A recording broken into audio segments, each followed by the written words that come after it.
се наслаждаваме на морски дарове, които са преработени, съответно опаковани. Днес ще разберем как да четем правилно етикета, така че да сме сигурни в качеството и произхода на избрания от нас продукт. Етикетът е най-важният ни ориентир. Първо гледаме откъде идва рибата.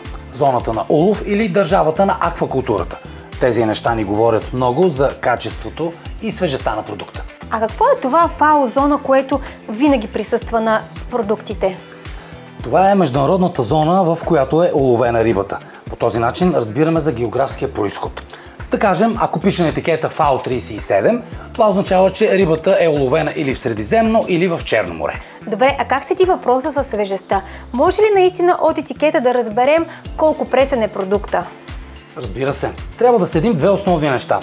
Първото е датата на улов или пакетиране и срока на годност. Ако рибата е замразена, изрично на етикета трябва да пише замразена веднъж. Повторното замразяване е сигнал за червен флаг. А какво да кажем за метода на улов? Това важно ли е? Много, да. На етикета обикновено е обозначено метод на улов. Може да е чрез тралене, парагат или мрежа. Някои методи са по-устойчиви от други. Ако търсим по-екологичен избор, на етикета трябва да е обозначено сертификации по MSC. Забелязвам и латински имена на рибите. Трябва ли да им обръщаме внимание?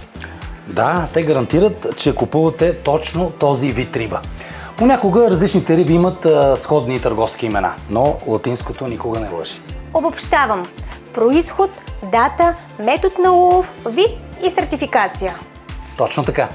И ако нещо изглежда съмнително или липсва, по-добре изберете друг продукт.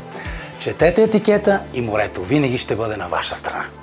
Проектът е подкрепен от Европейския съюз по програма за морско дело, рибарство и аквакултури 2021 година-2027 година.